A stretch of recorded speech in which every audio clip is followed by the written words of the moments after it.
This is so lovely because we get such a range of conversations about this beautiful and brilliant film, from, you know, writing the script to the music and how it's fed into it. Joe, I'm starting with you because this is, don't be scared. No, it's okay. But this is where this beautiful story started from, really. Why did you want to write this story, I guess? Well, I think I wrote it on a course, and on the course, my amazing mentor Tammy encouraged all of us to write our stories from the heart. Yeah. And I was just trying to sort of go back in all of my memories and just find what moments in my life really stood out to me emotionally, and the one that I wound up landing on was when my own grandmother passed, and I was like 12 or 13? 13 when she passed. So, you know, I was still quite young, and I was very much in and out of the hospital, and I wasn't there for all of the big conversations that I knew my family were probably having around me. Yeah.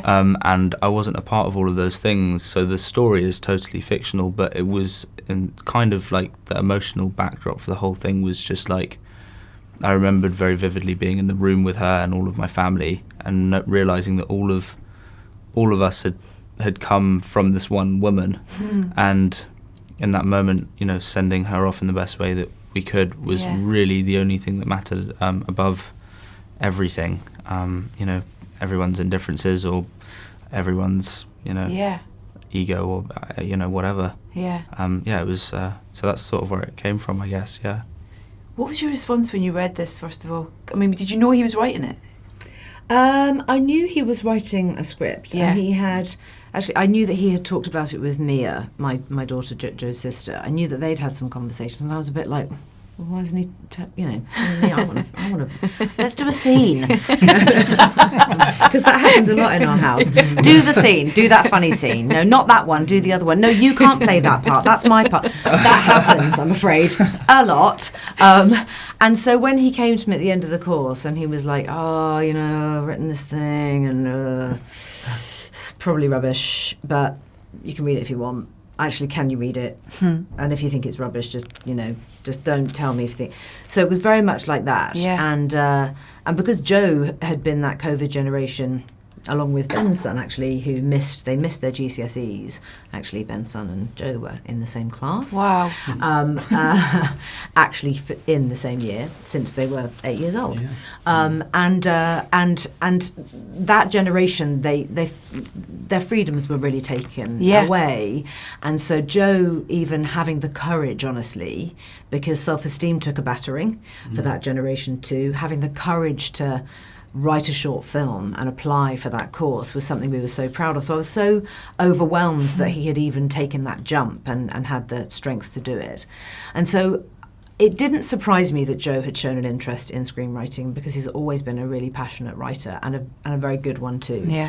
And that's been a big part of his creativity. But of course that doesn't necessarily mean that you know, is going to translate into a screenplay. So I read it thinking, oh, well, feeling proud that he wanted to show me his thing. And I read it, and I was like, well, you've written a screenplay. And he was like, no, it's not. No, it's not, you know, it's not done, or don't do that. Don't do that thing. That's that annoying thing. And I was like, no, I am going to do that thing. And you're going to go and finish it, because he still had to write the ending. And I said, and then we'll just finish it, and then we'll talk about it. Wow. And so when we got to that place, I said, no, we're doing it. We are actually doing it. I'm really sorry, but there's nothing you can do about that. So that's what we're doing. And I'll produce it and play one of the sisters. And then when it was really ready, probably after about, I'd say, 10 months to a year of more development, we sent it to Netflix, and they were like, yes. We're like, oh my God. And then all our actors came on board. And then we literally, like, I remember the day I said to Joe, Helen Mirren's just said yes. He was like, I couldn't believe anything. I still can't. I really can't. It was so insane. I mean, when people started saying yes to actually wanting to like be a part of the story that I had written and play the characters that I'd like put on the page, it was just like, I don't know. I was just having like existential crisis after existential crisis. Really. Did you have? I was like, Yeah, sorry. I don't No. Did you have specific people in mind though when you were writing for those characters? At times, yeah, but I made him sit down with me and make a list. I was like, now, come on. this was after it was written, though. This was after the first draft was written. Yeah.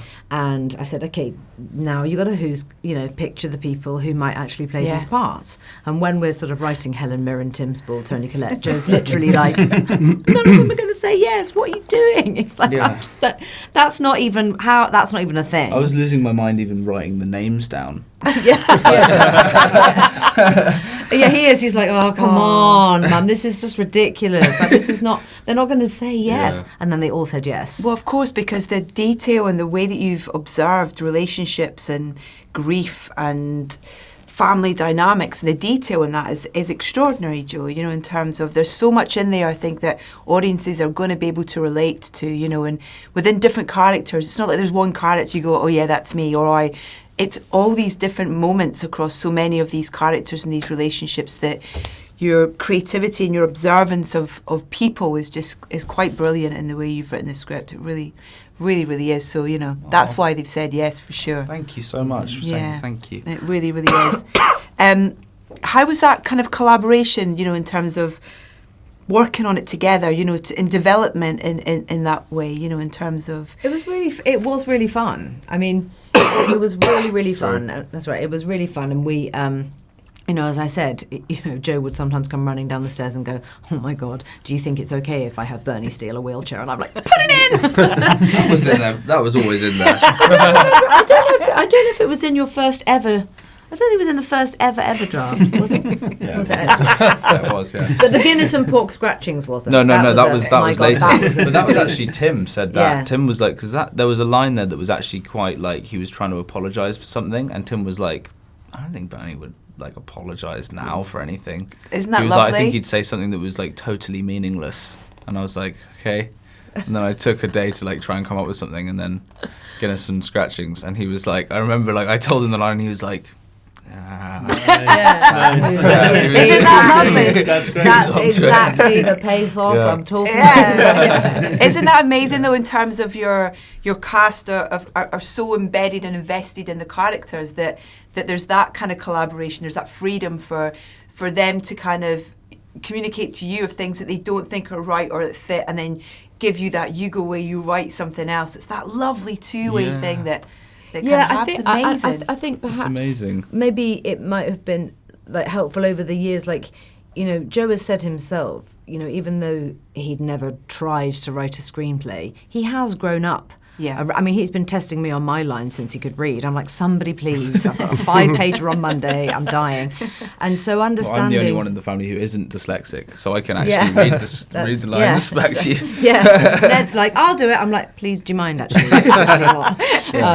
And so I think partly because of that, and also Joe experiencing me loving collaboration with other actors and directors and writers, and always being able to have that openness of communication, it did mean that Joe positively anticipated that was going to happen, and it was really lovely that it did, and that the actors did feel that they could go right to Joe and have those conversations and know that he already had an ability to listen that actually I think is really quite unusual, I have to say. But then also the same for you in terms of the experience that you've grown up with on set, and moving into production and producing, to then take this step finally into directing. You've been picking up tools along the way and really being immersed and listening and watching and being curious about what goes on to finally deliver this beautiful film.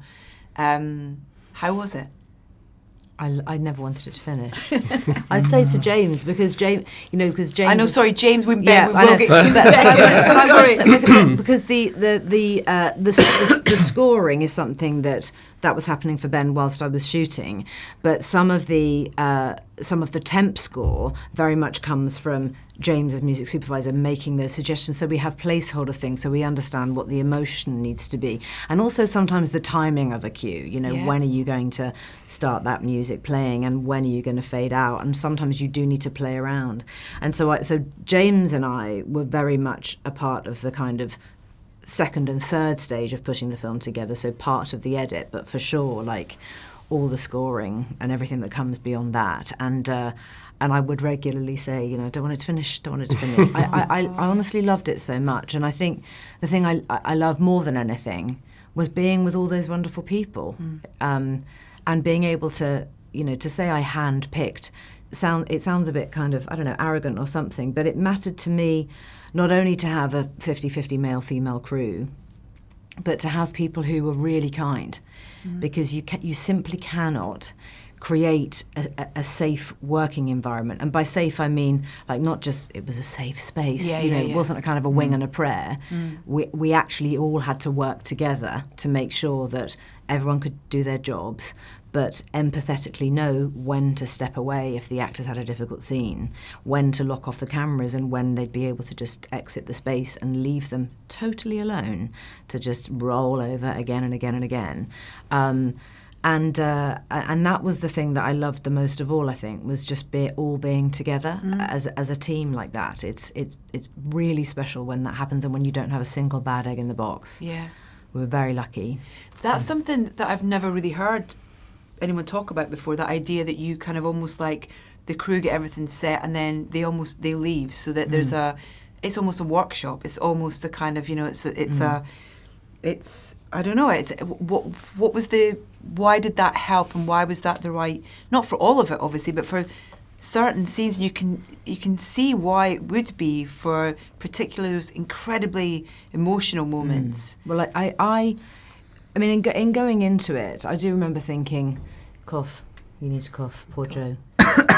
Poor Joe's got a cough. But I, you know, when Helen Mirren said yes, Tim Spall said yes, and I did have a moment of thinking, I'm not going to try anything clever. Like, there's no point. I'm not. There's nothing. I know that there's nothing I could say to them that they won't have heard before. Yeah. And nor should I assume to come up with something new, because even I know myself as an actress, if a director tries something, it feels manipulative. You know, you do find yourself thinking, do you really think no one's actually tried that before? You know, and sometimes the best thing you can possibly do is leave those actors alone. Tim actually really liked a lot of conversation with me, quiet conversation.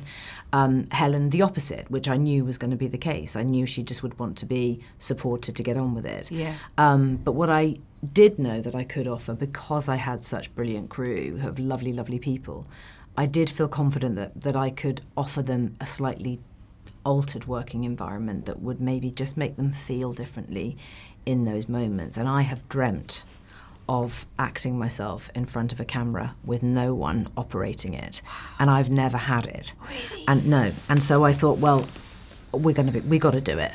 And so I worked very closely with Alvin, our cinematographer, and actually both of our camera operators, Al Ray and Natasha Mullen, brilliant young filmmaker. God, she's so amazing.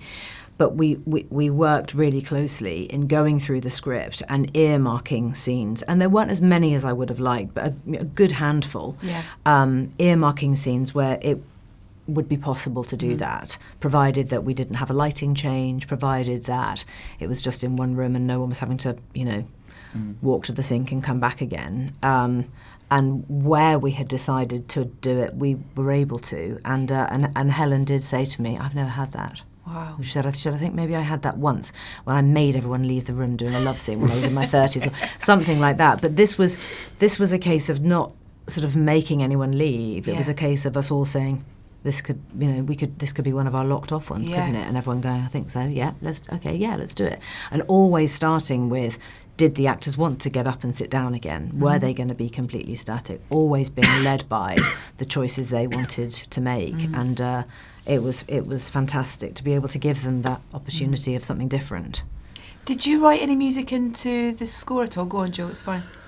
Do you want some water? It's fine, because they can Did you write, or were you thinking about music at all when you were writing the script?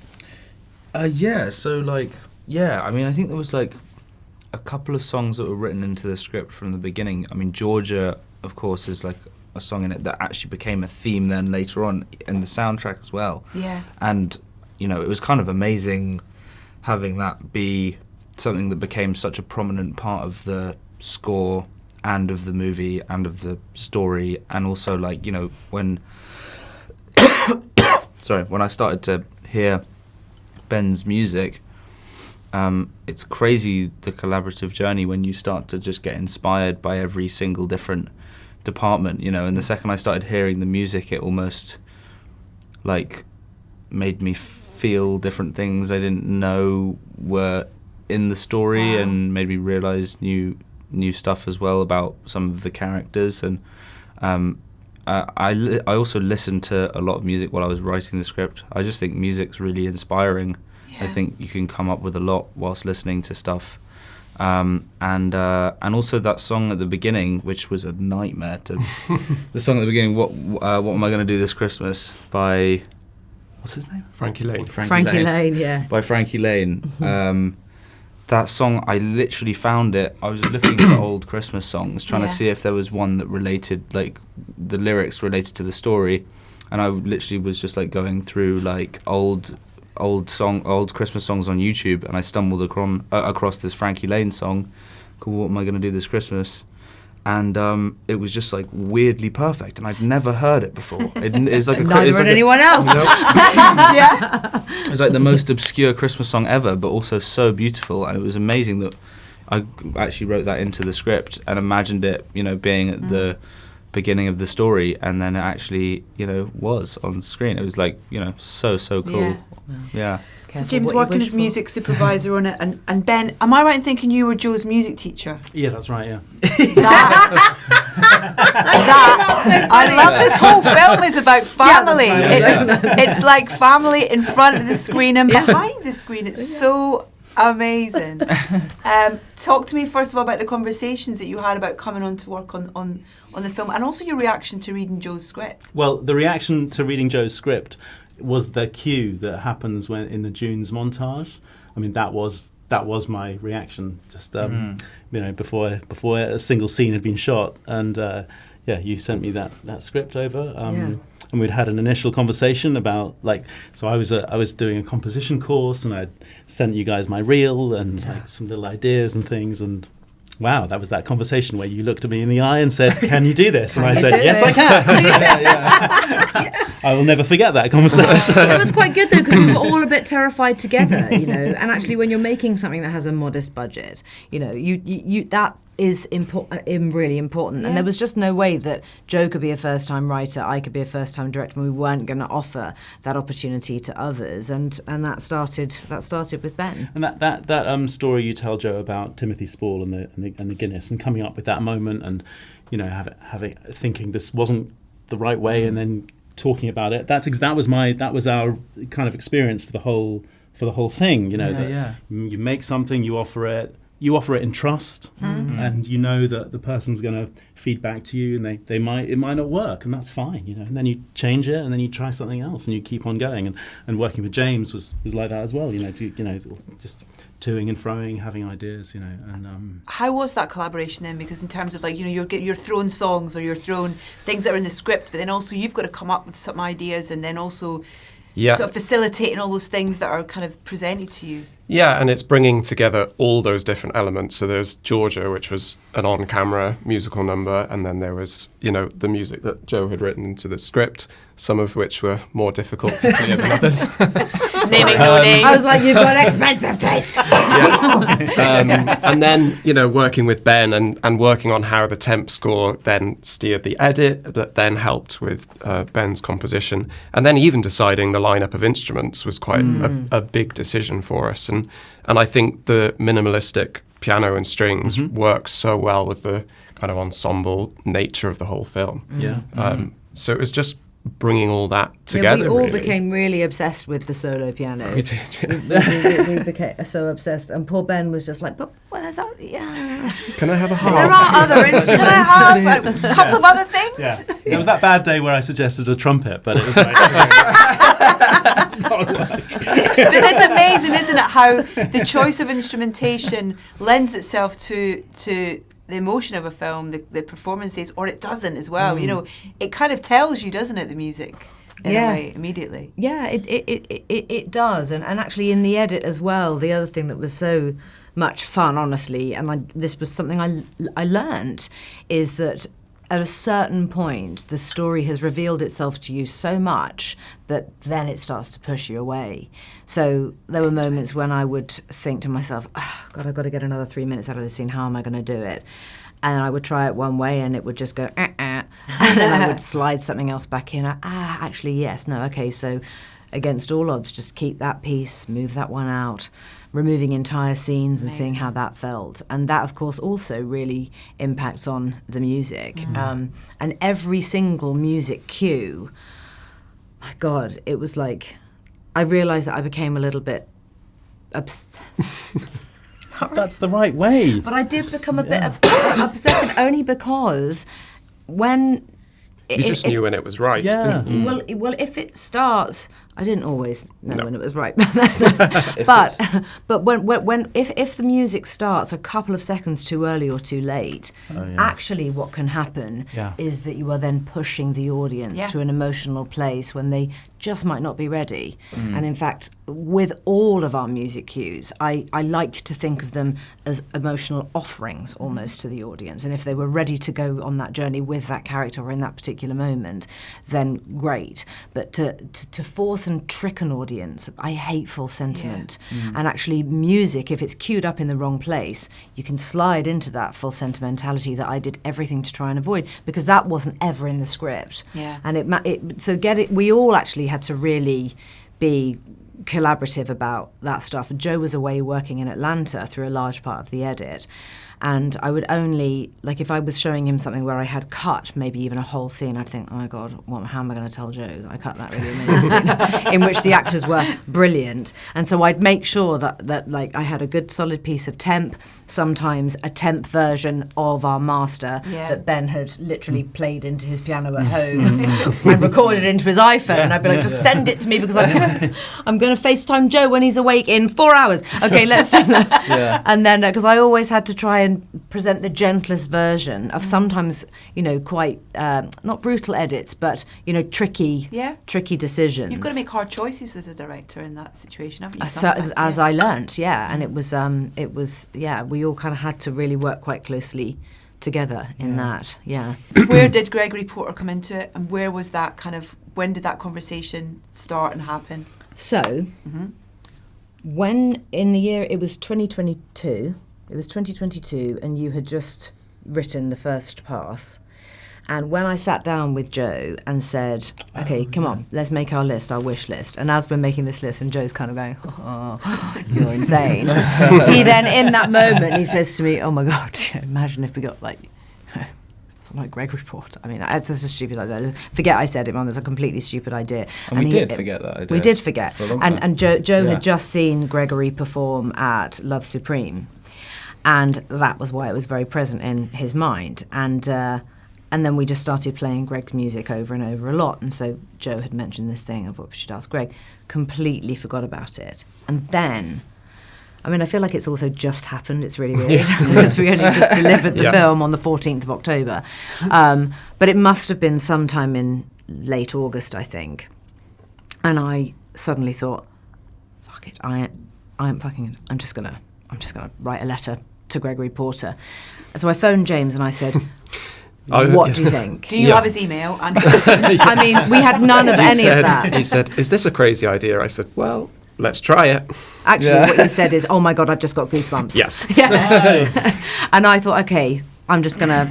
James said, I'll try and track it down. Like he's probably got some huge management company or something. And I was like, great. I'm just gonna sit here now.